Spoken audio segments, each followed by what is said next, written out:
Let's have a conversation.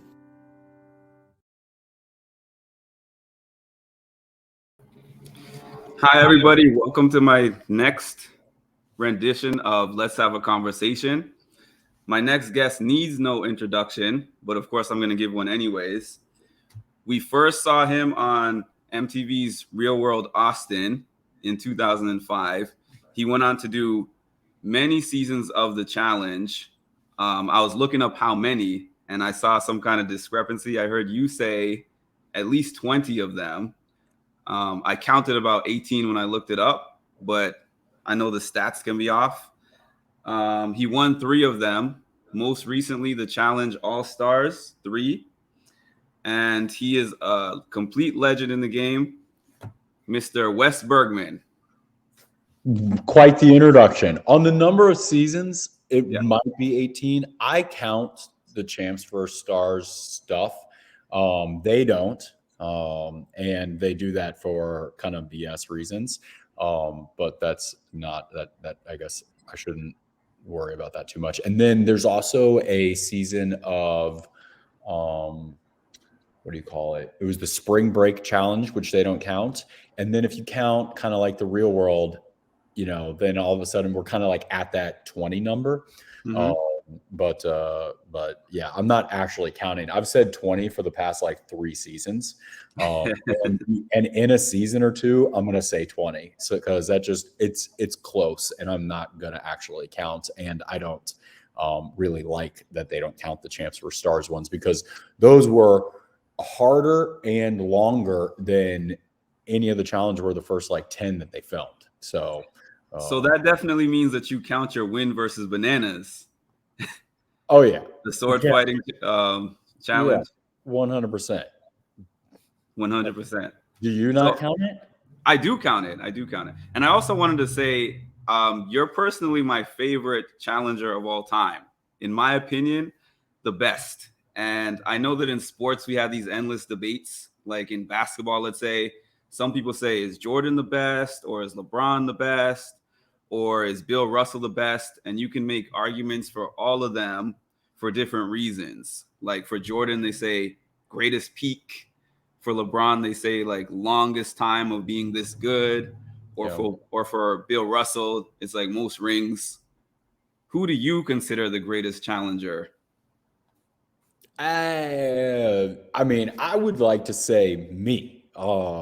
And I can make a couple of interesting arguments for that. But like if I was going to just for the sake of making this an easier answer, a lot more cut and dry, and by the way, some of the arguments I'm going to give for why I should win also will air over to the banana side. So it's basically between banana. If I'm not in the arguments between bananas and CT. CT is a more dominant man in this whole thing. He's like eerily smart with like an engineer's type of brain.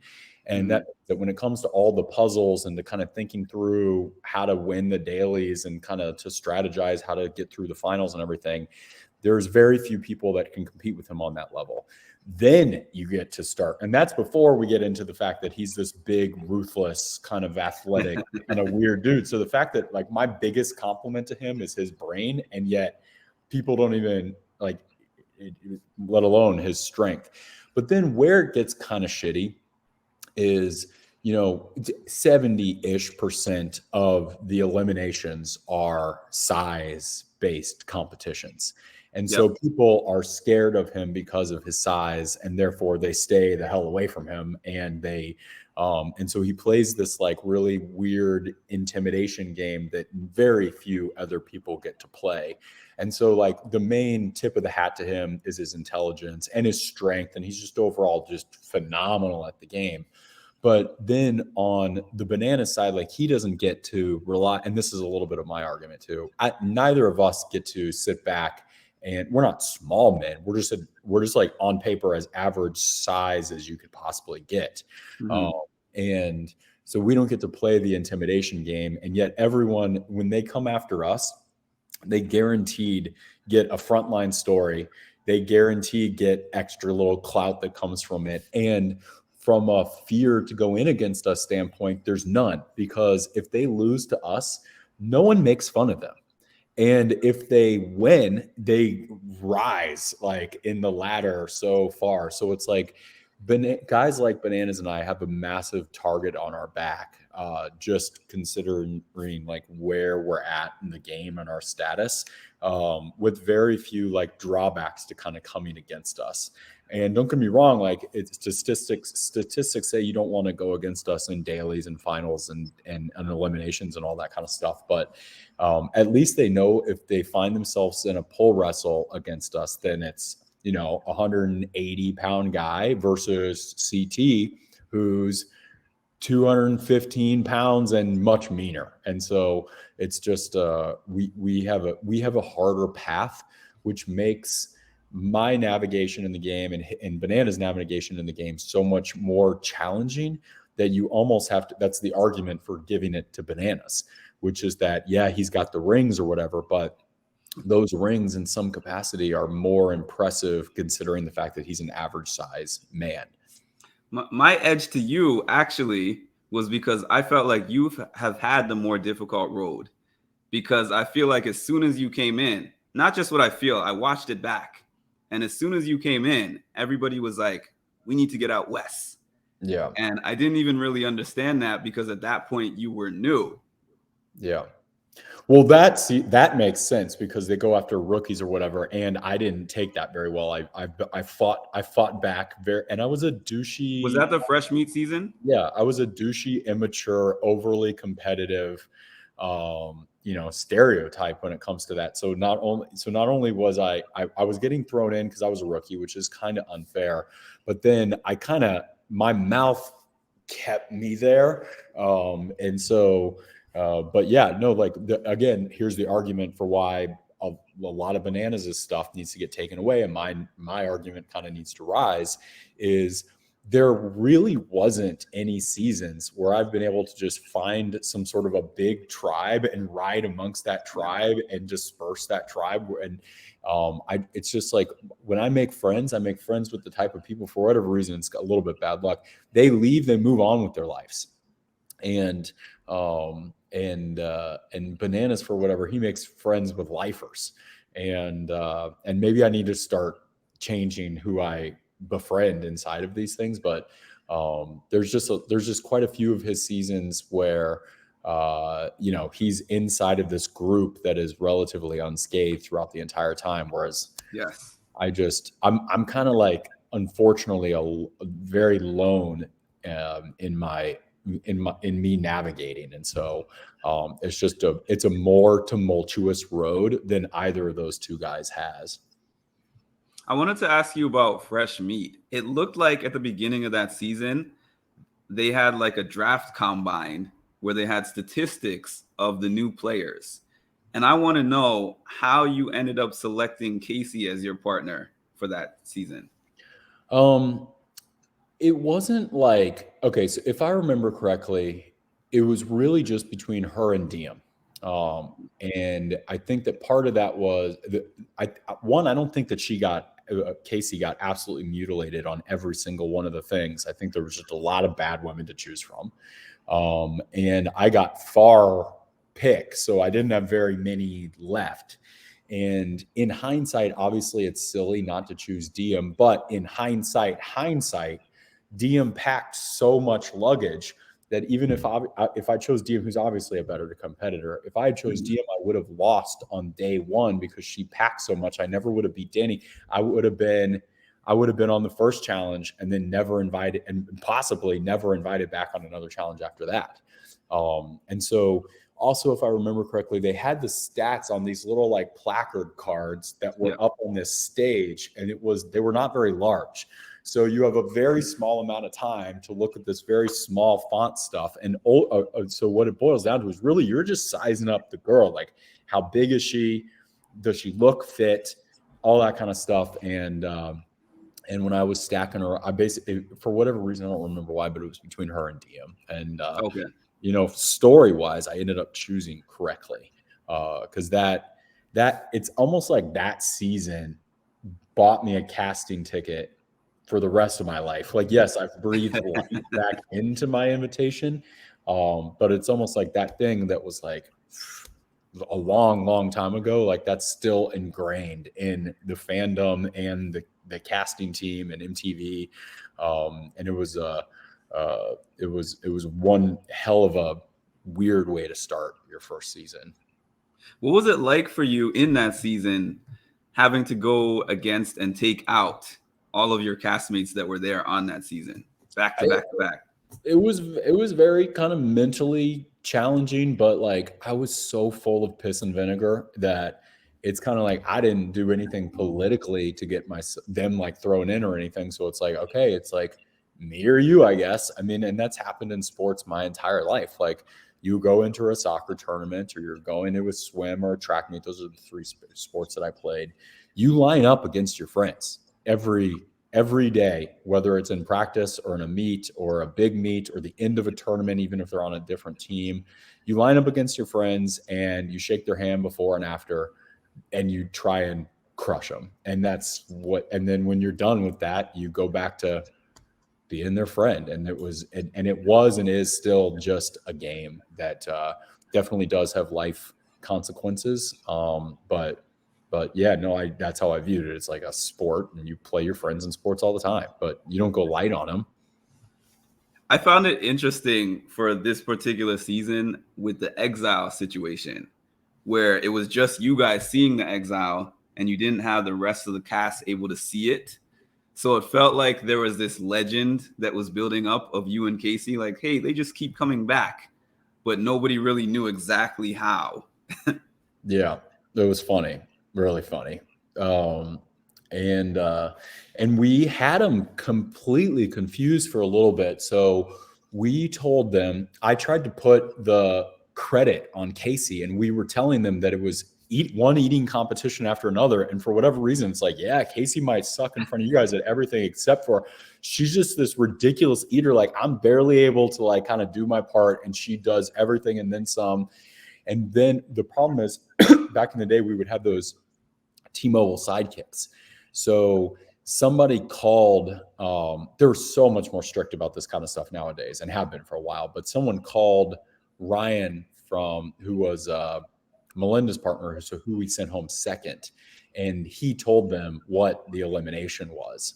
And but either way, it didn't change much. It's like we're still going in and beating these people. It almost doesn't matter what. But I liked the idea of people thinking that I don't know. It was definitely some mental warfare, but they found out fairly quickly. But either way, they're still lining up to go against us. And eventually, they stopped coming after me. And to this day, and again, this is a very douchey guess as to what happened, because I don't really actually know why they stopped. Why not just keep sending us in?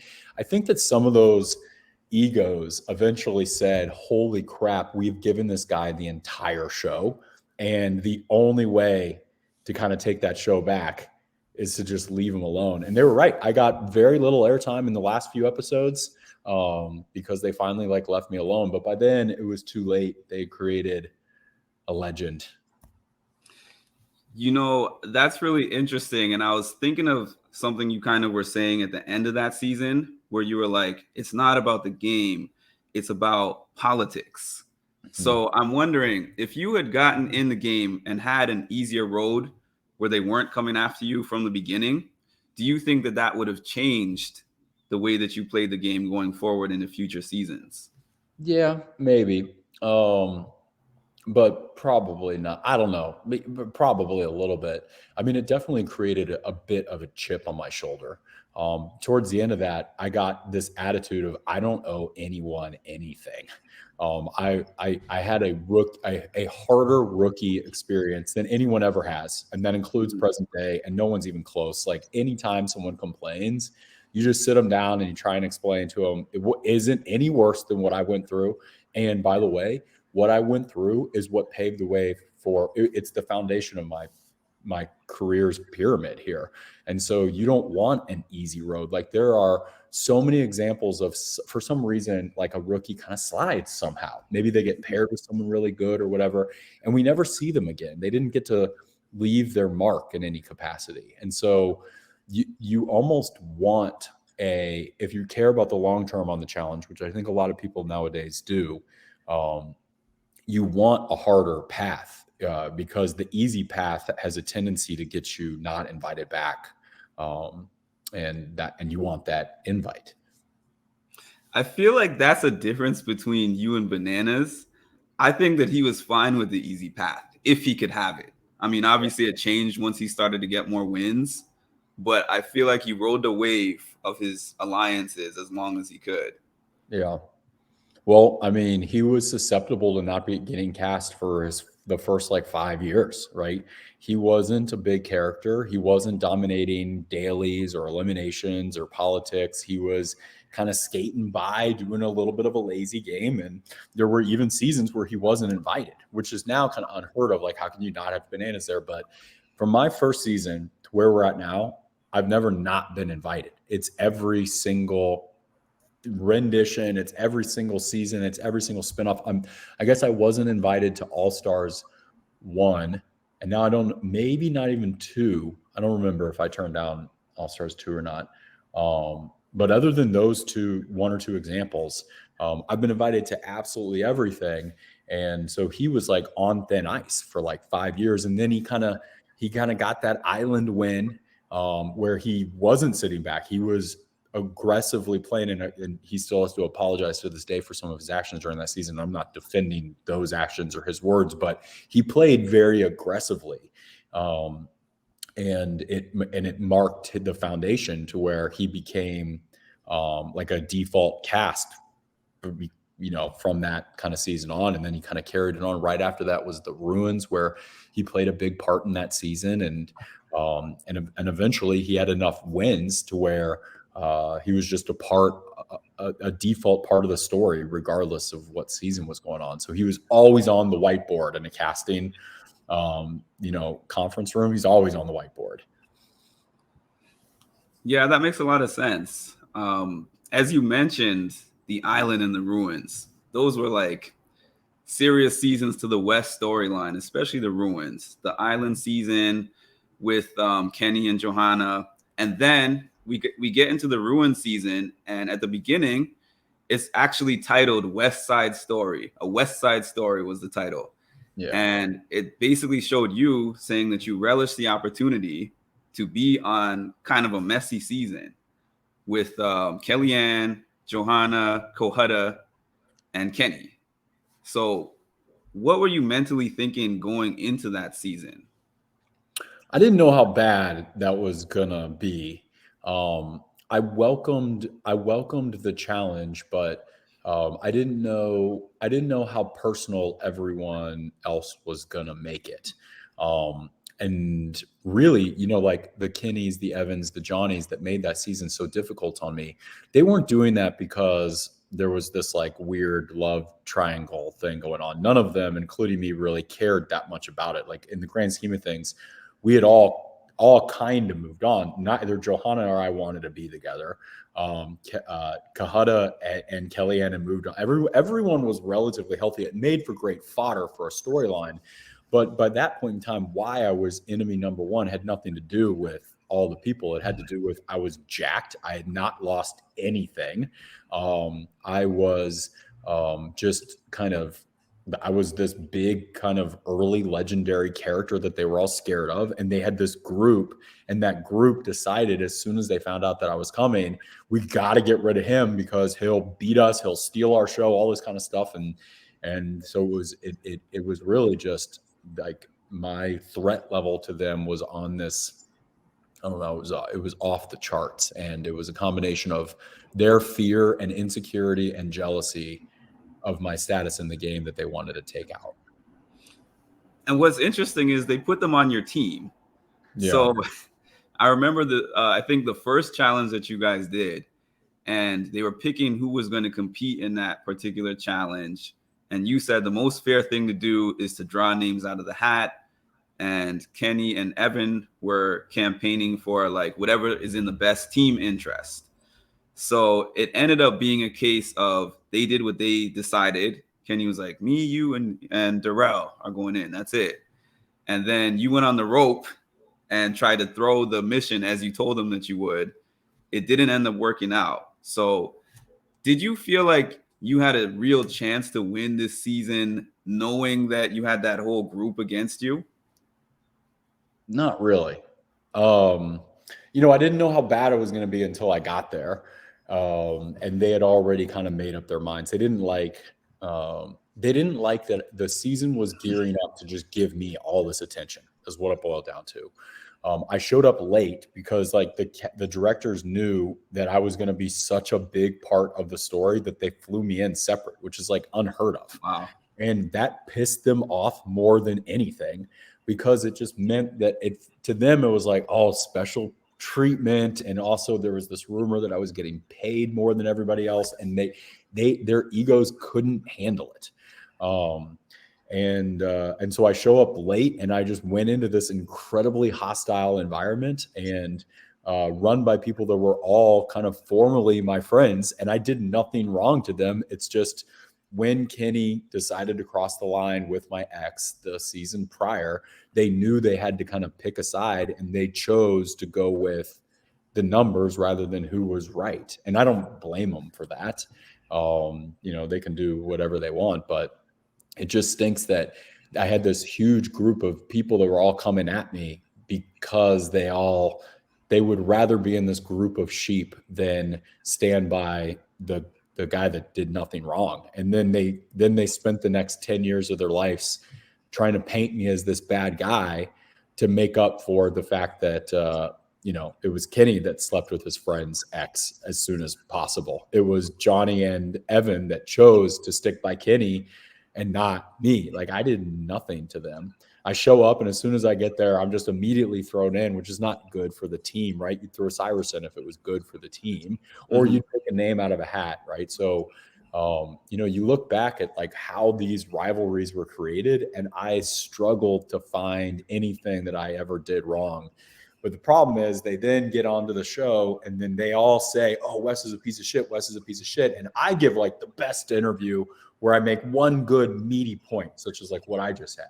But then them five, whoever those are, say Wes is a piece of shit, or Wes is not trustworthy, whatever, with no substantiating example. Like, oh, Wes is a piece of shit because he did this, or Wes is untrustworthy because he did this. They just say the first sentence and then don't explain why.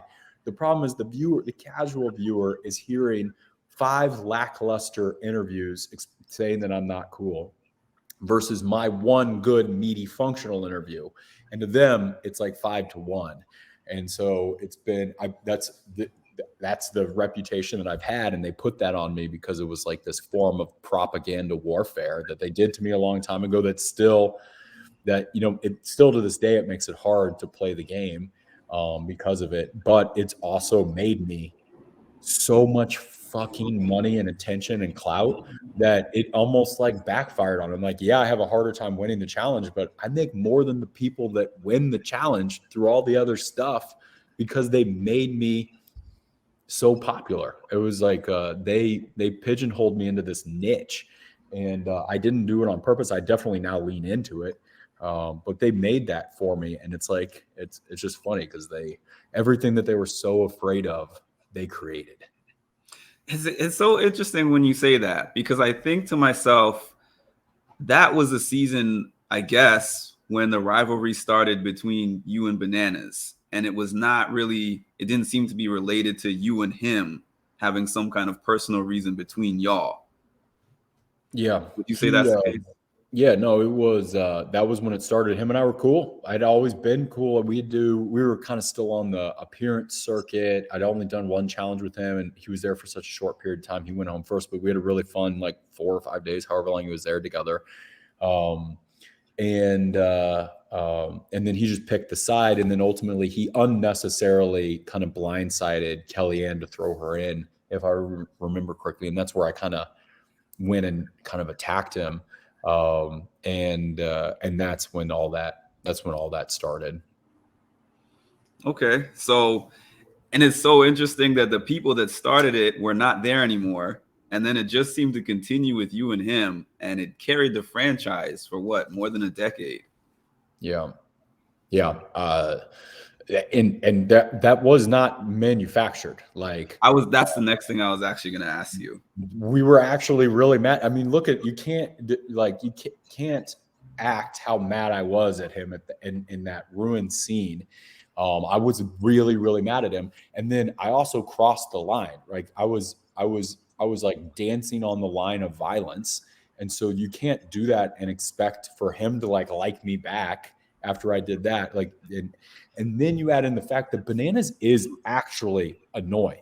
And to this day, in small doses, he's fine. In the same way that it's funny to see a clown, but you wouldn't want to live with the clown, right? In small doses, you think a clown's fine, and then you walk to the next area of the circus. Well, with Bananas being a full-time clown, I have to live with him all the time. So I'm just constant. And by the way, he was obviously he's gotten a lot more mature, but he was an immature clown who I actually had a lot of distaste for. And then you can't trust someone like that, and he can't trust me. So his squad's coming at me, my squad's coming at him for so long that there wasn't a need to manufacture it. There was 5 great reasons to go at each other for that amount of time. And again, we didn't look at it like we were carrying the seasons. We didn't look at it like it was the backbone of so many different seasons. It was just, that was just natural. And that's kind of what made it work. The manufactured stuff, I don't know of a good long-term storyline in the history of the show that's manufactured, because they're with authentic people that are playing a game that they really care about. There's enough good storylines for MTV to choose from those. It was entertaining for us, but do you think that if you didn't have that particular rivalry, you would have more W's under your belt? Maybe. I mean, maybe, right? It's less about the rivalry and more about, could I have partnered with some of, if not all of those guys, right? At which point then, so it's not that they were off the board. Everyone, not only do I show up with a group that's going against me, but I also show up with a group that's off the board of potential people that I could say, hey, do you want to work together? This is what we could do for each other. They're not even an option. Now I'm left with, whoever else was left. And their squad was large.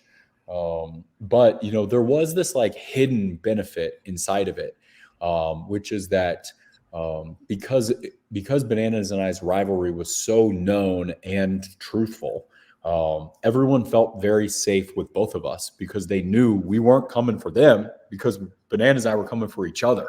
So I could sit down with Bob or John or Dylan or whatever fake name, or man or woman, and explain to them why I wanted to work with them. And it was truthful and believable, because they knew my motive was to go after Bananas, and Bananas could do the same thing.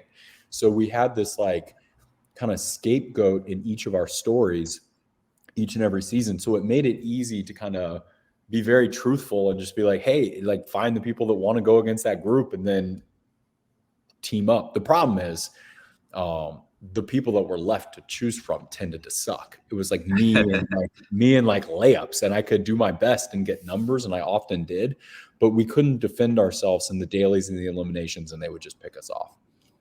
I like hearing you describe the challenge, because for you, it always sounds more like a chess game. Yeah, for sure. There's a lot of moving pieces. They all have different strengths and weaknesses, and but yeah, that's probably the main reason why I continue to play it to this day. It's a beautiful and complicated game.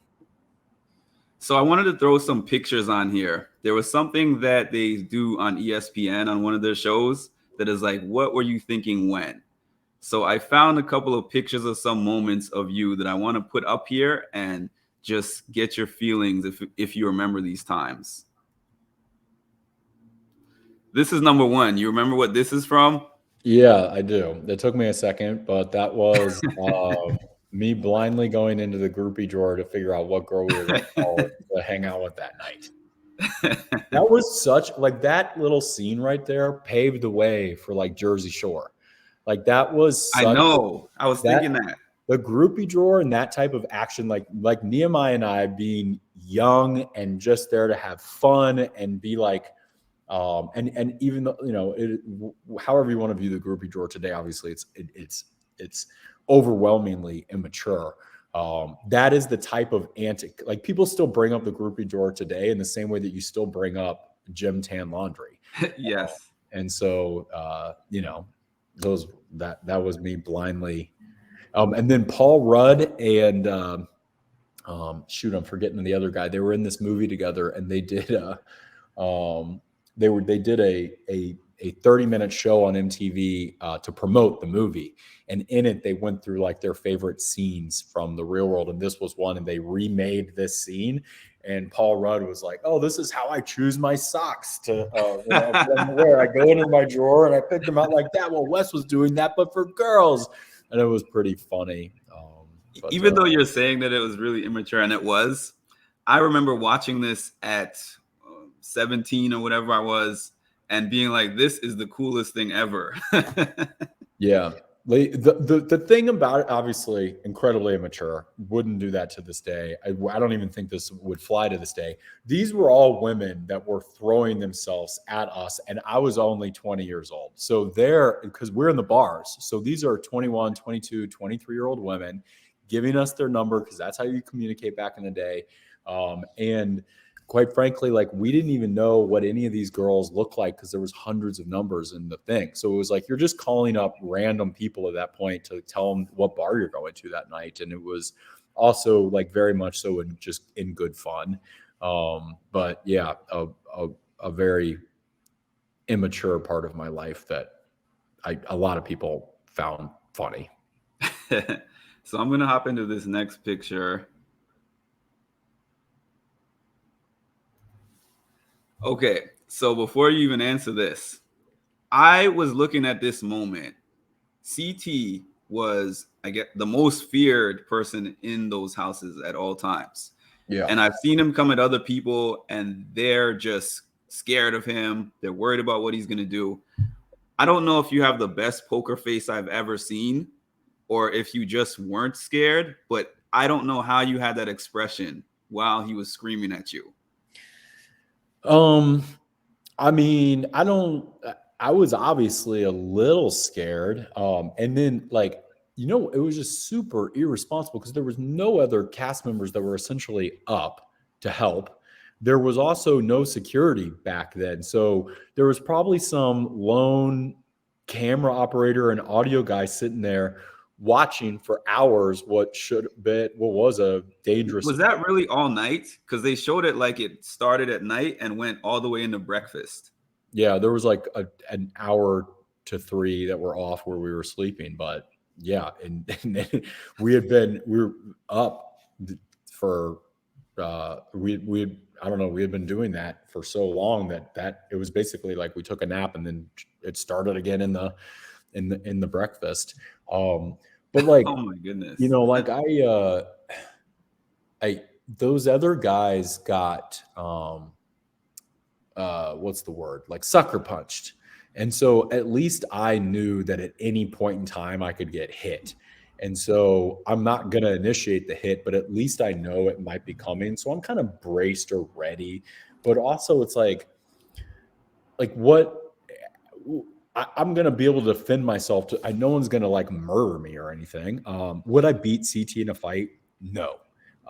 But could I defend myself better than the other men that had been sucker punched up to that point? Yeah, 100%. And look how good my abs look. Like all of that is worth it. And ultimately, this scene probably is the main reason why we got paired together on Rivals 2, which adds to, you know, my championships. I was gonna say though, you were one of the only people I know that actually antagonized him on purpose, at least based on what you said in the confessionals, where you were like, I just want to poke the bear kind of thing to get him angry and take him out of the game that way. I wasn't trying to get him to hit me. And I might have been antagonizing him a little bit, but there's a healthy line between telling him the truth and antagonizing him. And the truth was antagonizing him, but I wasn't going to back down and lie and just cowardice my way out of the conversation. He was just like, why can't, basically all that started because he was like, let's work together. And I was like, no, I'm not going to do that. It was the one season because I was paired with Kenny that I actually like stood a shot of being in an alliance that could help me. It's just the problem was Kenny got me sent into half the eliminations that season. But if it wasn't for Kenny's complete and utter lack of athleticism, we would have gone into 0 eliminations. We just kept getting last place because he was so bad at the things. Yeah, that's how that all started. Okay, that's an interesting answer. So jumping into this next picture here, what do we got? The moment you were talking about, or one of the moments you were talking about, where you were getting into it here with Johnny. Yeah. Was this one of the moments you were talking about where you were almost ready to fight him for real? Yeah. I mean, I wasn't going to punch him, but I was incredibly mad at him. The level of disrespect that he was sending my way was just on another level. He is very bad at that point in his life, and he's getting better, but he's better from the worst is still bad. But he's one of the worst I've ever met at conceding points. So I took a fantastic persuasive writing class in college, and we spent a large part of that kind of time throughout that semester talking about how the best way to persuade a reader or a listener or a watcher or whatever, little did I know I was going to use this class in the challenge, but is to concede points to the other side, because it makes all of your arguments so much more credible, because you're acknowledging this isn't black and white. Like, yes, I'll give you 1 or 2 points, but then the 3 or 4 that I'm making, now you have to believe me more. Well, with Bananas, it's like every single thing that I've ever done is bad or unlucky or whatever. And he doesn't, nowadays he kind of does, but he wouldn't concede nothing. We just smoked his ass in this daily. We got all these balls. I hurdled a man. It was like a great performance that sent us into the finals. And it's kind of like, shut the fuck up and just tip your cap. I won. I'm in the final, and you guys are safe. So just chill out. And he just couldn't, he just kept kind of coming at me, and he always just went for the lowest blow that he could find. And there were just all these cheap shots, and it was really annoying. But I also have noticed how I've never actually been violent with anybody ever. All the way back from the very beginning, all the way to now, I'm not that stupid, and I've got a way better control of myself than that. So I was never going to hit him, but that doesn't mean that I didn't want to or visualize it. The interesting thing is, on your challenge wiki, I think it was your challenge wiki that I saw it on. It was like, one of your characteristics is anger issues, temper tantrums, and throwing things. Yeah. I mean, I've grown out of that, but I haven't thrown anything really since like the real world. And there are a few times where I would say this could be classified as a temper tantrum. That was more of an angry thing. Yeah, like I lean into the game so much. I give it everything I've got. And so when the game doesn't go my way, I sometimes fall victim to that passion. And, the same thing, I could say the same thing has happened to me in sports. Like, there are still some losses from back when I was a kid that still bother me. There are still some like athletic rivalries that I had from high school that still bother me. And the reason why I was having the top rivalries at the top of my sports at all the time is because that level of passion and competitiveness is an absolute prerequisite of greatness. That's what manifests into some of these like real life kind of distastes for each other. So it's us 3 guys right there on that screen have such an immense amount of passion that passion is translated into mistakes. But that passion also translated into a bunch of wins, and the fans like both mistakes and wins. You can't win without the passion, and you don't really make many mistakes without the passion. That almost made me want to mention something about this season. Well, I will. These current seasons, we have somebody like Casey from these recent seasons who kind of wins without any of that. So the game seems to have changed in that regard. Yeah. It would be really easy to bash Casey right now, but I think all of the internet is already doing that, and for just reasons. The fandom's pissed, and I don't blame them. But she is one of the most naturally athletic women that's ever been on the show, and she knows it. And then she's got a very, very innovative approach to the social side of things that you kind of have to tip your cap to. Now, is it boring as hell? Yeah. Oh my God, it's bad, but it's really good. So between those two things, she doesn't have much of an incentive to kind of change it. And then another thing, like, our women are not women. Our women are cast from different pools as the men. Like, her competition is not what my competition is. It's like the women's. It's like, you look around, and I'm not going to name names, but when you look at the guys' side, you're like, oh, professional athlete, they're stacked, ex-Olympian, bodybuilder, runner, triathlete. All this, you look at it like that, and then you look down the women's side, and there's not any of that. And people are like, well, why is Jenny West not there? And it's like, part of me feels like, and I don't know this for a fact, she's been kind of sidelined because she was so much better than all the other women that she would just dominate them. So they have to leave her sidelined. And so that is happening to where it's like, okay, when a real actual like kind of athlete shows up, they end up sidelining them. And I feel like Casey's like on the edge of getting sidelined because she's just an actual athlete competing with fill in the blank women that aren't.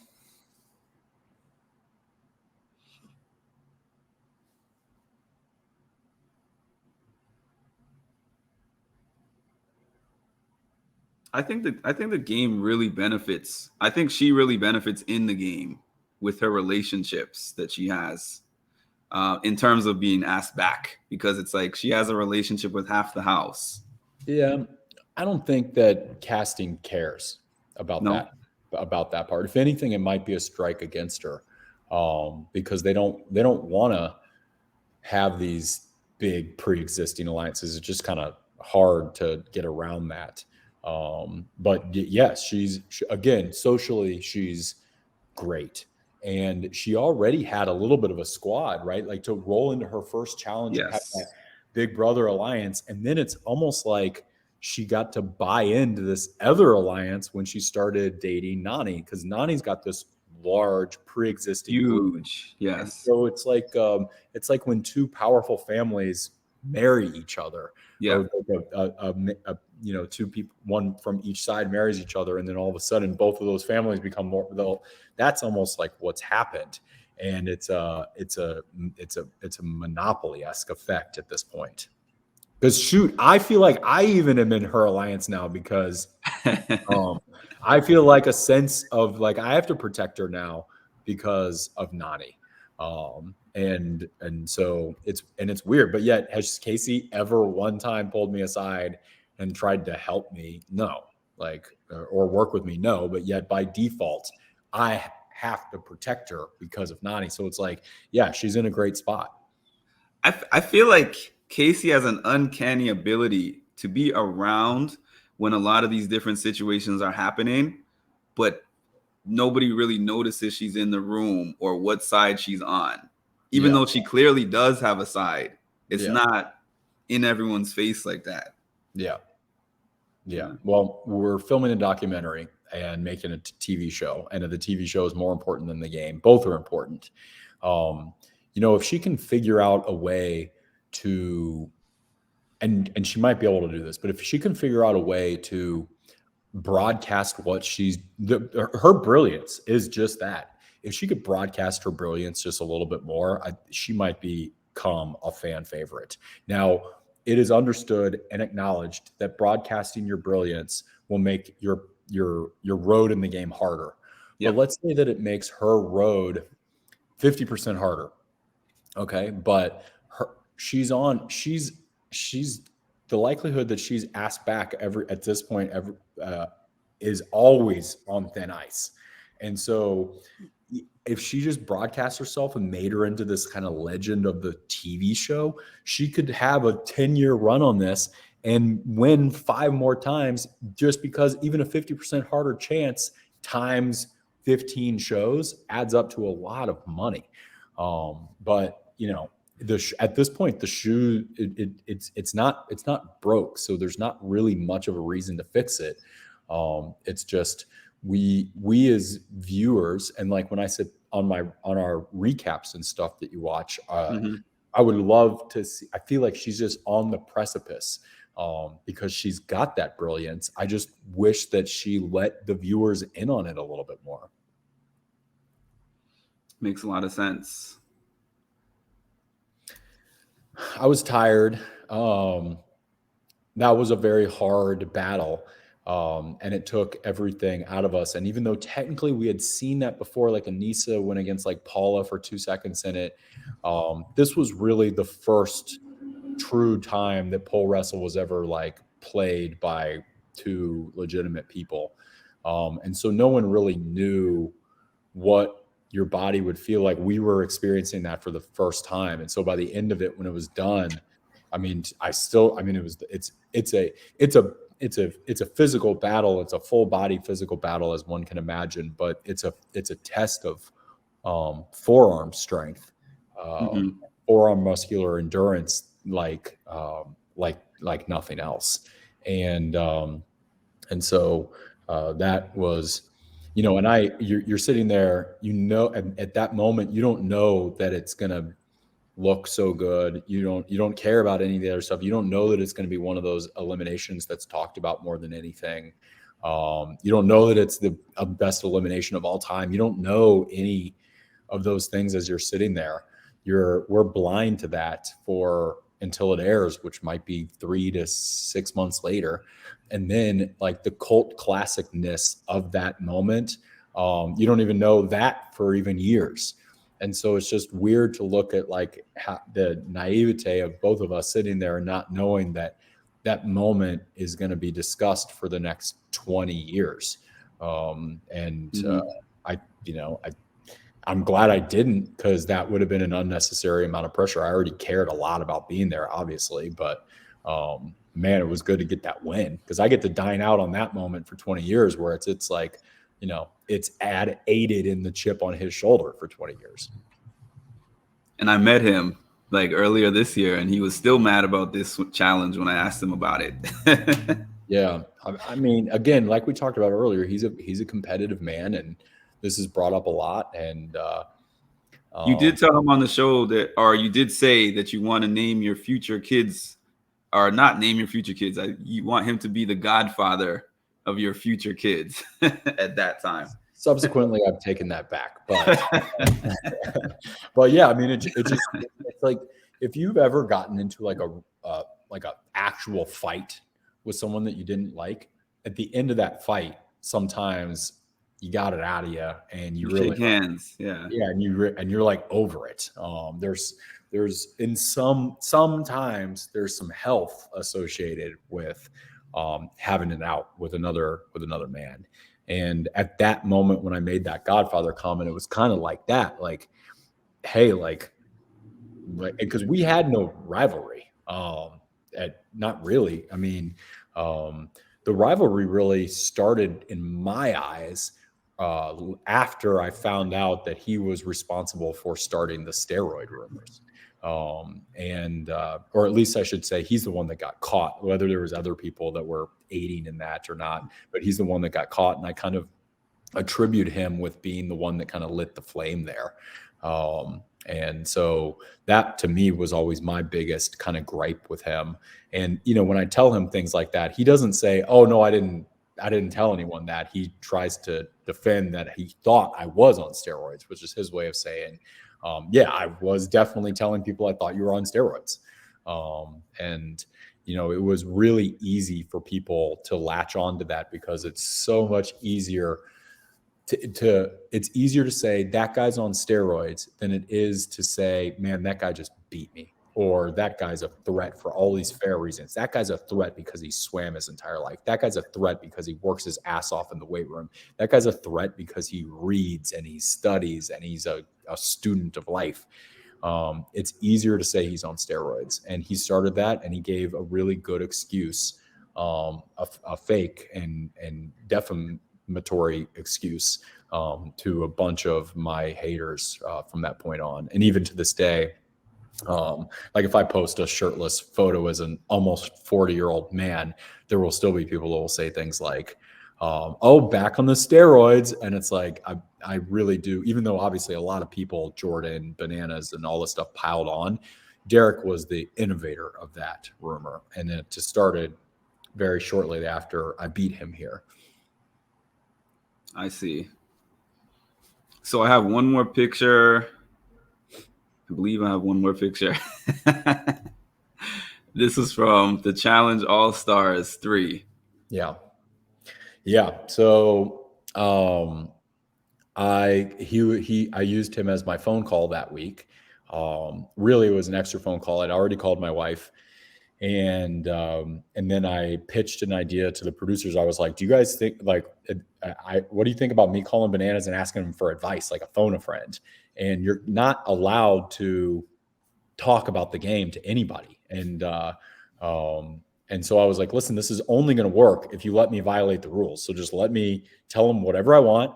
Let me explain the rules, make him sign an NDA, and make him sign the contract. And he did. He signed the contract, all this stuff. And I did catch some flack on the internet, people being like, oh my God, it's against the rules and all this kind of stuff. But it's like, anyone's allowed to break any rule that you want if there's a mutually agreed upon reason that the producers, like, it's a show before it's anything else. And if anyone thinks that I take his advice in that phone call like seriously and it helps, is lying to themselves. It's a gag, like we were being funny. And I don't apologize for being naturally funnier than the radical majority, if not every one of the other cast members, and just chalk it up as another thing that they're jealous about. If there was such thing as comedic steroids, they'd say I'd be injecting myself with that too. But yeah, it was just, it was just funny to get I don't know. We're just looking for, they need scenes that paint the story of what's going on. And when I told him what was going on, I had to kind of reflect on what was going on. So the viewer gets like a little mini recap. And then he was an immediate character. Like, he was warned about this idea and he signed the contracts and everything like no more than 45 minutes before I called him. And wow. So the fact that he answers the phone, already has the thong on, is in characters, wearing his crown, he's ready to go. It just shows like he's a 24/7 clown. And again, that's why that phone call is so funny, because in short doses, I'm down to have some clown. But can you imagine living with that? I cannot imagine living with him. I know you don't have too much time left. I did want to ask you a couple more questions. For sure, I wanted to ask you about this D situation, how difficult that was for you. And also, do you think that MTV made the right choice in terms of cutting her out of the rest of the season scenes for that season?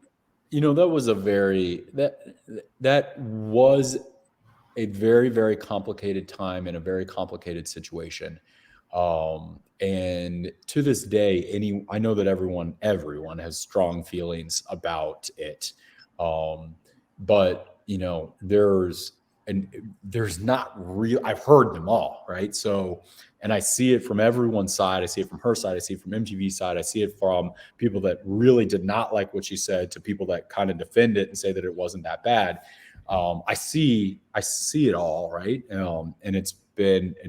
But it's so divisive in what MTV did, and it's so divisive in what she said. And so I am like kind of in the middle, sitting here saying, hey, everyone's got to acknowledge there's a bunch of people on all these sides, and I'm just trying to get everyone to move forward.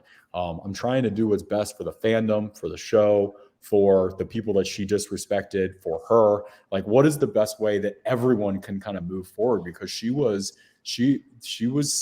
suicidal. And my job at that point in time, when all that was going down, was to prevent her from committing suicide. That was priority number one. And while I'm doing that, I have, people chiming in left and right about about everything. And I'm just sitting there like, I can't go online and say what I just said, because that could kill her. Right. And yet by not saying anything along those lines, everyone's going to keep piling on her, which could kill her. So I'm like, I mean, these are the types of things that are going through my head. And that's why when I sent out like a 2 tweets, if I remember correctly, that were very very stern of like, this is like the straw that broke the camel's back. I need to send her out of this place. She needs to go somewhere else. But I try to allude to the things that I just mentioned about her potentially harming herself. And yes, I remember those tweets. To try and like thread the line of saying she made mistakes, repercussions are going to happen from these mistakes, but yet at least some temporary empathy needs to be provided while we get everyone just on a little bit more solid ground. And that was my goal, because whether my friendship with her or whatever meant less than her life. And so that was just the priority. It didn't matter what I thought of her at the moment. And then, the other thing that I do sometimes catch some flack from the other side, the people that think I threw her to the wolves too soon, or that I threw her to the wolves at all. But what they don't know is that for weeks and even months at that point in time, she had been in Kansas City doing irresponsible things that could have massive blowback on me professionally. And that had nothing to do with being disrespectful to African Americans. That just had to do with maybe doing drugs in places that she shouldn't, or saying things she shouldn't, or violating COVID protocols. And, I'm a businessman here, and she's a guest of mine. And so there was a lot of things that she had done up to that point in totally unrelated topics, where she had continuously been putting me for weeks in very dangerous professional situations. So when she said what she said on Twitter and Instagram or whatever, that to me, not only was it bad, very, very bad, but it was more than a straw, but it was the straw that broke the camel's back of like, you're now once again making irresponsible choices that are putting me in a dangerous situation. And look at it now. Like, I mean, like there's still so much online about that moment, and it uses my city and some of my business words in it. And so it's like, when people Google us, it's a complicated thing that you have to really be paying attention to, and I could get drugged down. Now, granted, I think I navigated out of that fairly well in the grand scheme of things, but it's because I made some very timely decisions there. Now, on MTV's side, what they did was very aggressive, but it was on the aggressive side of a professional choice, and not necessarily the wrong one. It's very easy to poke holes in what they did, but it would also be really easy to poke holes in them having not done anything. No matter what, based on the time of that situation, no matter what they did, that people were going to be loudly poking holes. So I don't think that what they did was wrong. And me, even though it's easy for me to poke holes in what they did, it was on the aggressive side of a professional choice. And I think that there are damn good arguments to what they did was the right move. But again, arguments for why it wasn't either. I think, like, if I had to say what they probably should have done, would have been one title card to say that they're cutting ties, or even if tweet that says they're cutting ties, but don't touch the rest of the season. But because it really did a hack job on, I mean, they re-edited a 90-minute show to 60 minutes in like a day. So what, like, the fact that they could even make it somewhat not known what they did is impressive for that short amount of time. But it really did dampen the rest of the season. And it did for me, because as a fan, we're sitting here looking at certain scenes and saying, was this even in here before? Because this looks kind of irrelevant. Yeah. And then we're seeing the back of her head in certain spots. And it was just a little, but I guess I understand based on what you're saying that they were in a tough spot. Well, she was the main character of the last half of the season because they all bullied her like horribly. So she came out of this incredibly traumatic situation and then basically went into COVID hiding and then all this stuff. And so she felt she was just on edge, on thin ice, mentally, emotionally, all this kind of stuff. And so that's obviously not a defense for what she did because it's indefensible, but it definitely, there's more to it than that was going on with her. And that she was in an incredibly, incredibly stressful and weird period of her life that anyone that hates her needs to acknowledge that, because again, like we talked about earlier, to have your points matter, you have to concede some points. And there's a whole ass story associated with that whole circumstance. To be honest with you, I listened to a podcast that she just started doing. And at the original time when it happened, I said all of this was too harsh, maybe, and too fast. But then after listening to the podcast, which was after 2 years to reflect, think about everything, it sounded kind of the same as the original defenses, where it was more, she said the fans baited her into that, and it's the fans' fault, and she was new to Twitter, didn't know that people were against you on Twitter, and they made her do it, and she was mad at the cast. It seemed more about what everything that happened to her, more than like, I was wrong here and I realized that I shouldn't have put that out, period. Yeah. So yeah. I know that we've reached the time, so I just want to know, do you have time for any more questions? I've got time for one more. One more. Okay. So I guess the one question that I'll ask is, do you have plans on coming back to the flagship show? Because a lot of people want to see you back with that cast. So for me, my company is exploding in a good way. And it's becoming incredibly irresponsible for me to go on the show at all, any of them, any incarnation of it. But including and especially the flagship, because it's the longest filming duration. It's not inconceivable for me to go. It just all has to do with scheduling. And the problem is, because they're filming so many shows at all times, they did all the international ones. They did CBS. They did All Stars. They're doing flagship. They're doing so much. They're busy. And everyone will jump as soon as they tell them to jump. So there's not a crazy incentive for them to plan the cast months and months and months in advance, because the cast most of them will just go when they're asked.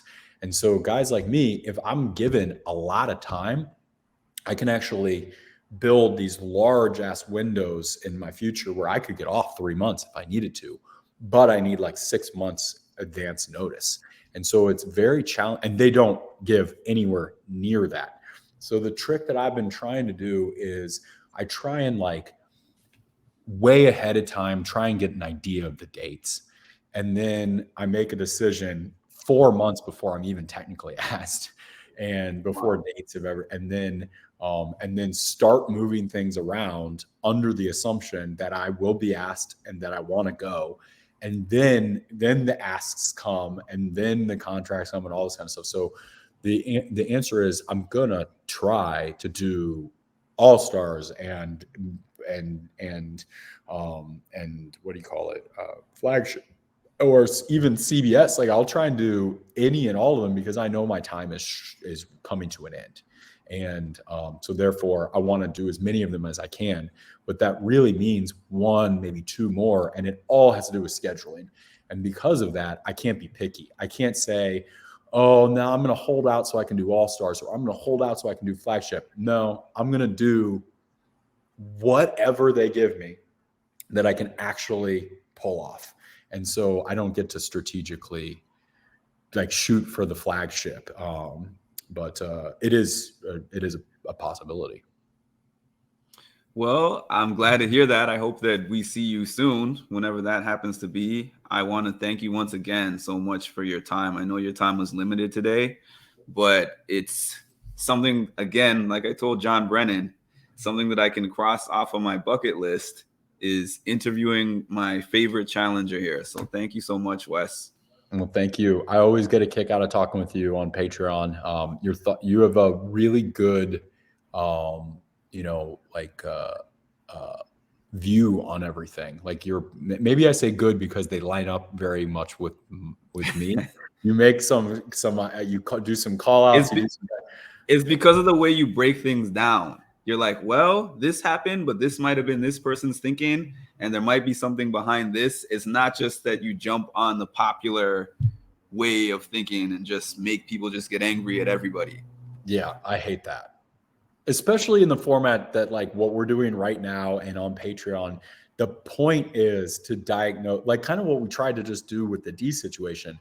The world is not binary. Like not everything is ones or zeros, grays and blacks, whites and blacks. There's shades in all of this. And we need to look at all of the different data points and understand like, I like to weigh all the different sides and look at it from that standpoint. And almost like out of every complicated situation, you can almost make a rubric to decide kind of where you stand on it all. And that's part of the fun of this long form kind of modality that you and I both have here. And that's the point of it. I'm going to mention that really quick, though, about your Patreon. When I told Wes this before, when I first subscribed to the Patreon, it was just maybe to see a month or two of content because I subscribed to several other challengers for a month or 2 months. But his breakdowns and also the fact that I could reach out and message him and really break down the game almost like a nerd and be like, Wes, these are all my different points about what happened in this episode. And Wes is sitting here answering each one of those points one by one. It's something extra that I get from being subscribed to that channel that I've appreciated during this time. Well, I appreciate it too, because I would like to do that. It's just you can't do that on Instagram or Twitter because then you get all of these people that are there just to be negative or haven't paid attention or they're casuals or whatever. Whereas on Patreon, it's 100% positive people that are paying attention. And so therefore, if someone disagrees with me, I take that very seriously because I know that they're both positive and paying attention. Whereas on Twitter, it's like the point is to be, I don't know. So even though, yes, I do make money off of it, it really is the best place for me to kind of engage with fans because it filters out so much of the nonsense and it just leaves me with an incredibly positive group of people there. And I hope one of these days, maybe I get that status to get Patreon because I get plenty of those people you're talking about on my YouTube. Yeah. I can imagine. Man. But thank you once again, Wes, and we'll talk again soon. Cool. Appreciate it. Have a great day. Thanks everyone for watching. Bye.